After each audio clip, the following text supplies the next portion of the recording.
Okay, today we're going to start with something new topic called exponential functions that has lots of real-world applications to it.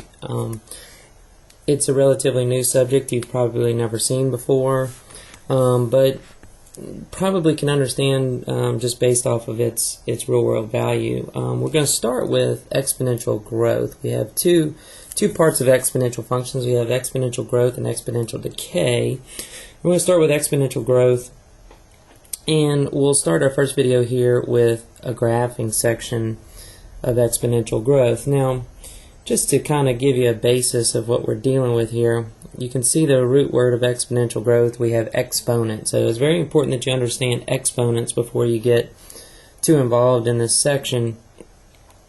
And what you're going to see that's different about this function is that we're still going to have x's and y's, but the x value in exponential functions actually is represented by the exponent. So instead of dealing with a second degree or third degree or fourth degree, the x is actually going to be changing and not be consistent. So you can see here right off the bat that the expression b of x, where b is the base, is actually representing the exponential function. And so you could see that written as a function as f of x equals 2 to the x power. Now, let's keep in mind that we can have a function like this,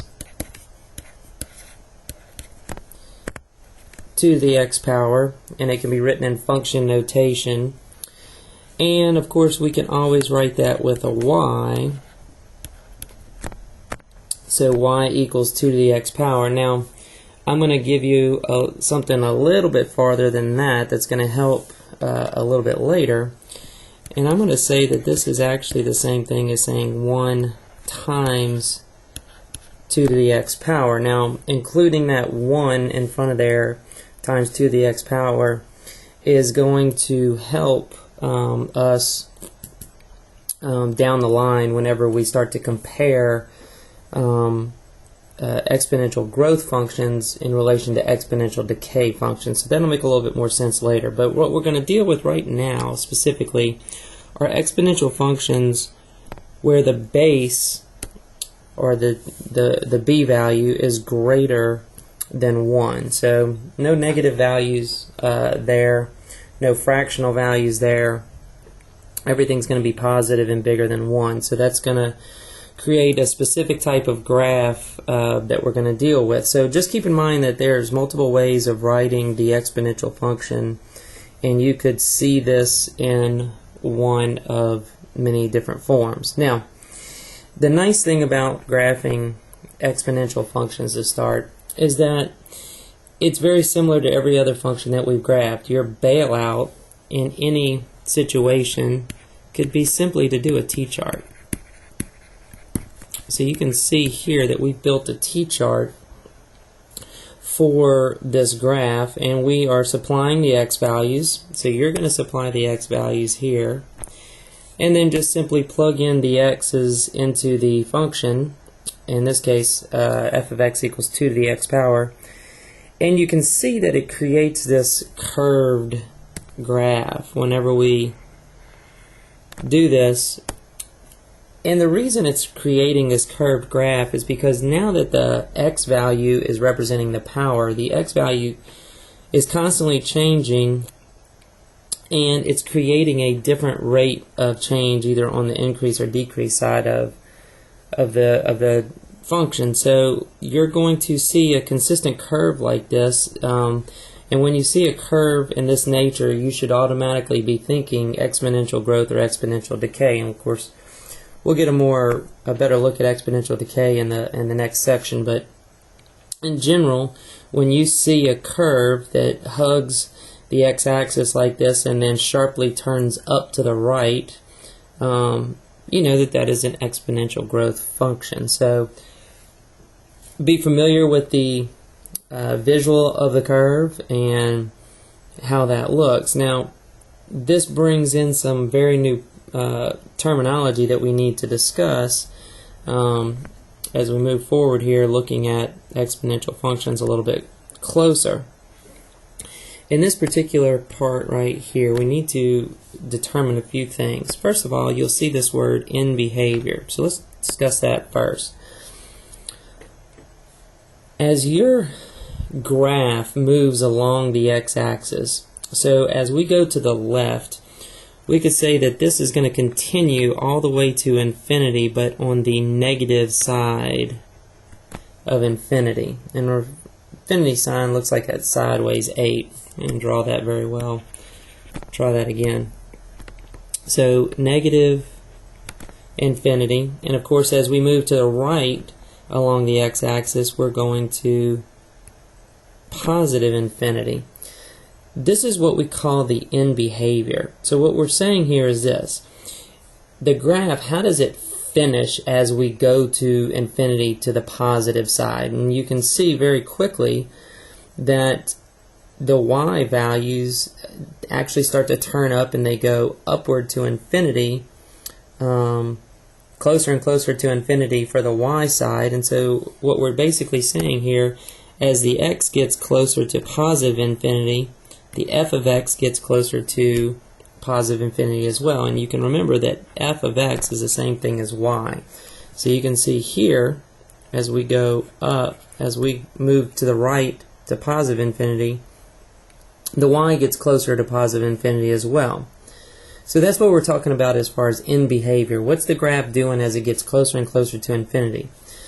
Now, interestingly enough, this graph differs from, say, a line or a parabola in that the other side in behavior, as we move towards negative infinity, the y value actually gets closer and closer to the x-axis, which means it gets closer and closer to the value of 0. Now, interestingly enough, and this is a concept that you absolutely have to understand, that value never actually touches 0. So this graph is actually, as you go to negative infinity, is never ever going to touch the x-axis. No matter which value you plug in for x, that function is going to get smaller and smaller, but it is never going to reach 0. And so you can test this. So let's say we take the 2 to the x value. Let's say we say it's 2 to the 1,000th power, or better yet, let's say it's 2 to the negative 1,000th power. That'll get you a very, very, very small decimal, because we know that that converts to 1 over 2 to the 1,000th power. And that's going to get us a very, very, very small decimal, but it is never going to hit 0. Now, this is an extremely important concept in exponential growth and exponential decay. Because of the fact that it never is going to hit 0, this particular barrier that we're creating is called an asymptote. And the asymptote is the line that the graph approaches as you move farther into negative infinity, or sometimes to positive infinity. I like to think of that asymptote as a barrier. Sorry about the pen function here.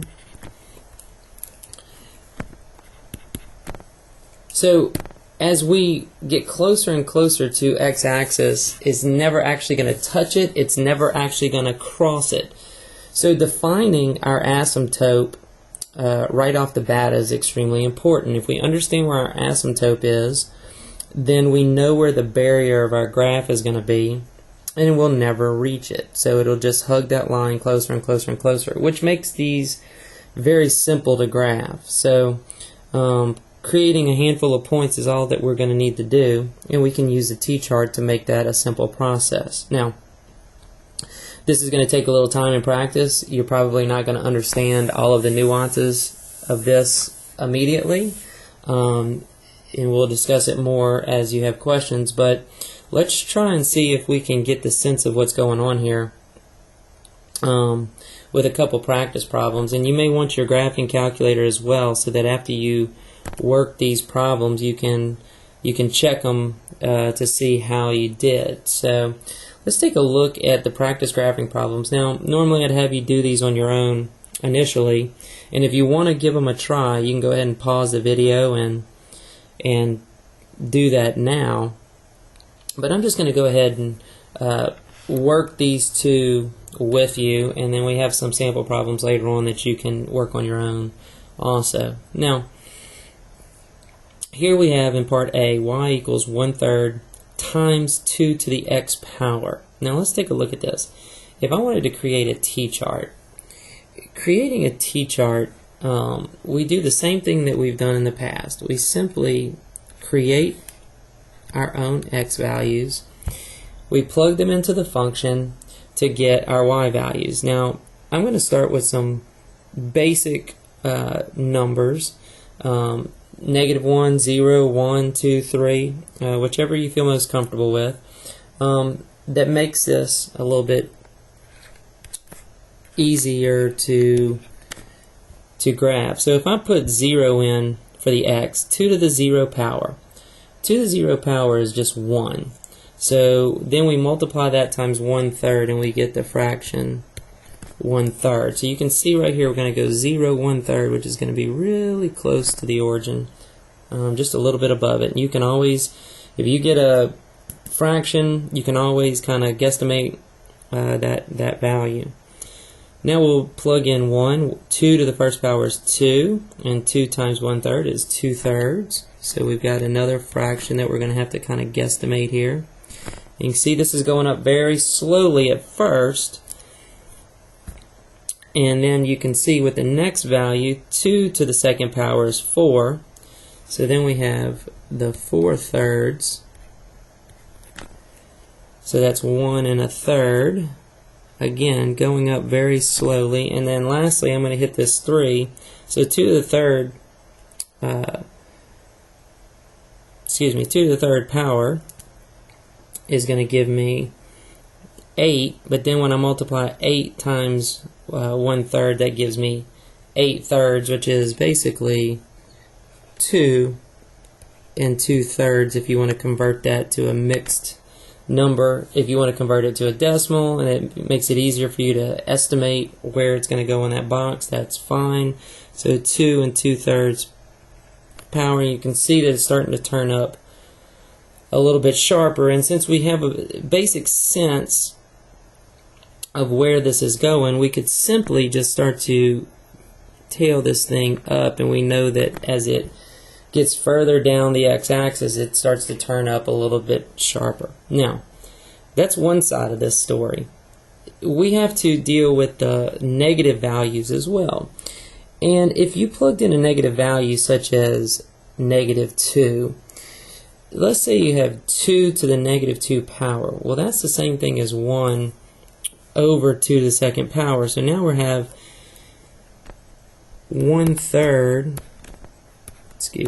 times 2 to the -2 power is going to be the same thing as 1/3 times 1 over 2 to the +2 power, which is 4. So 1/3 times 1/4 is going to be like 1/12, and you can see that that's going to be, you can't even really graph that adequately on this particular graph.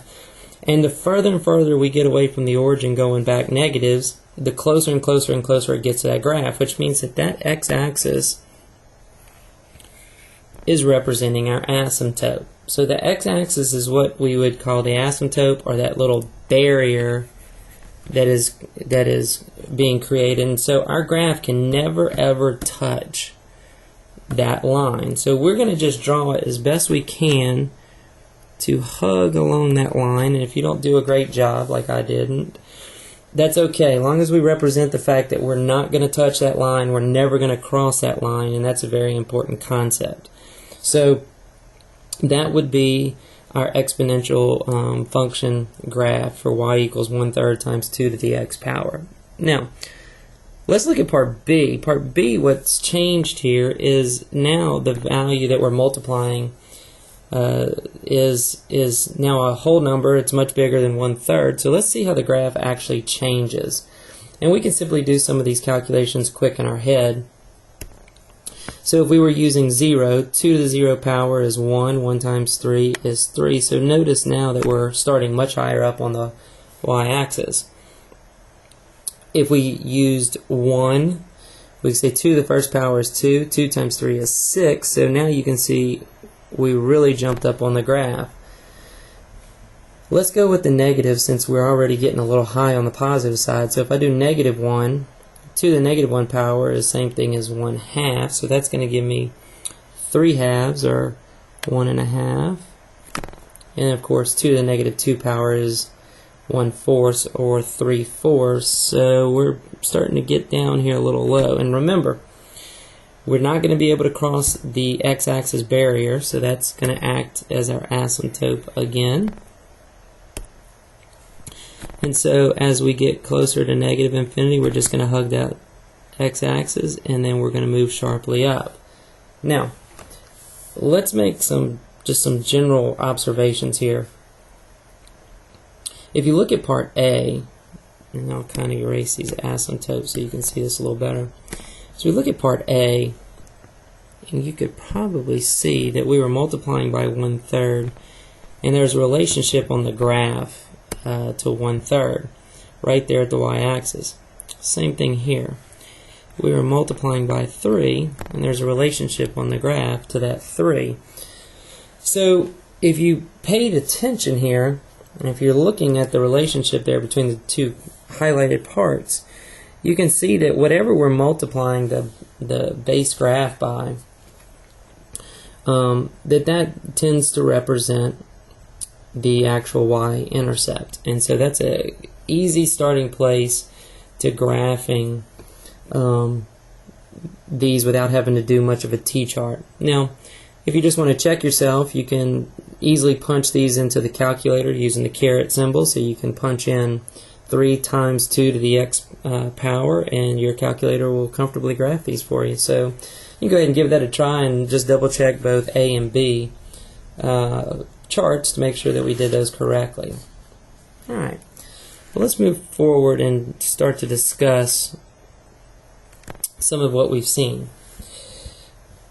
Now, 2 important points that you should have observed.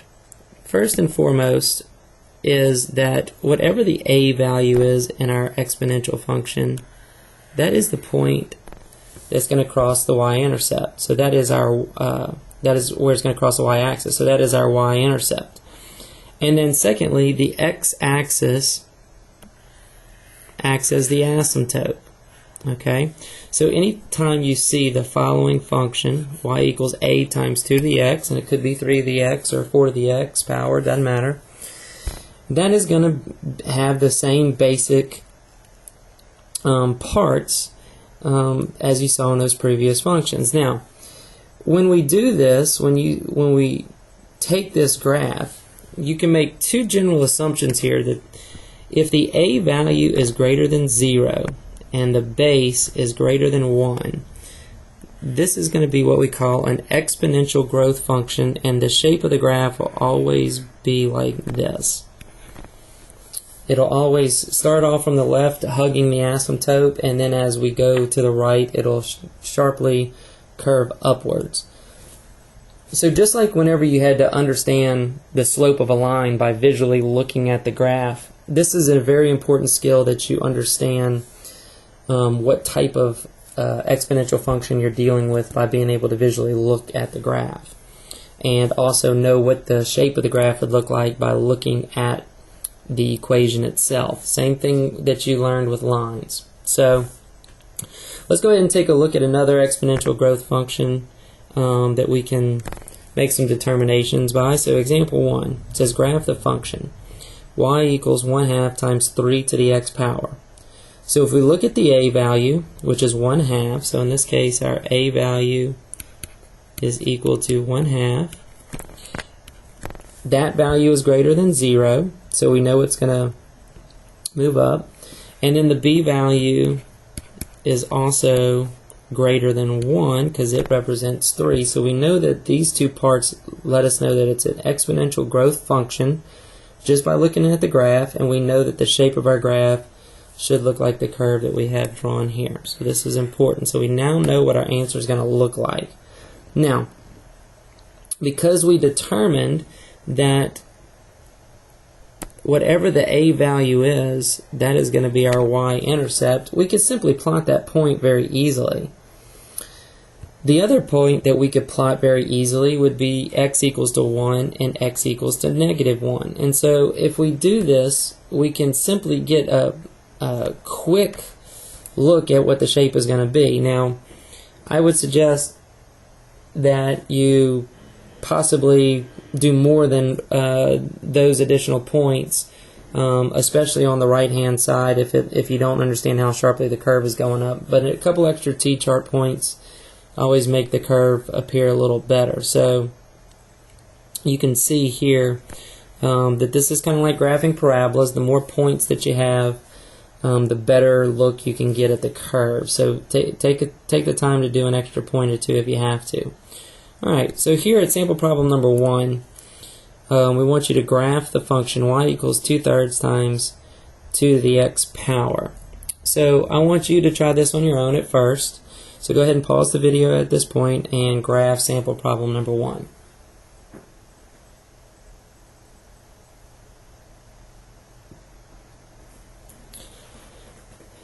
Okay. So what I'm going to do here is I'm just going to simply set up a T-chart to graph some simple points. And I'm going to start with some -1, 0, 1, and 2. Now, we know that the 0 is very easy because that's just going to simply be 2/3, whatever our a value is here, because 2 to the 0 power is just 1. So that's going to give us our 2/3. And again, you're going to have to become comfortable at fractional points and graphing, just kind of estimating those and not letting them trick you.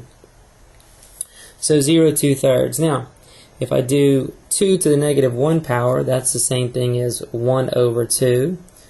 So 2/3 times 1/2 is going to give us 2/6. Terrible point here, but you get the idea that that's just going to get real close to the y-axis, the x-axis, and it's just going to get closer and closer and closer. So we know that we're never going to touch across that barrier. So that makes the left side of our graph really easy to graph without having to plot any more additional points there. So let's go ahead and do x equals to 1 and x equals to 2. So if we do 2 to the first power, we're going to come up with 4/3. And if we do 2 to the second power, we're going to come up with 8/3. And again, you're going to have to become comfortable with fractional points. So that's the same thing as 1 1/3. And that's the same thing as 2 2/3 if you want to write them as mixed numbers. So that's 1 1/3 and 2 2/3. And you can see the shape is starting to kind of rise up here. So we just do our best to represent that. And then again on this side, we're just trying to get as close as we can to the x-axis without touching it. So you can see that this is an inexact science, graphing these functions, very similar to parabolas. And of course, the more points that you have, the better the graph will turn out to be. Now, that gives us an introduction to graphing exponential functions, and more specifically exponential growth functions, because you can see here that as it goes to the positive side, it starts to grow upwards, so we call that an exponential growth function. In the next video, we'll take a look at graphing exponential growth functions that have some shifting components to it. So that's our first lesson on exponential functions and graphing. Get some practice doing this a little bit more.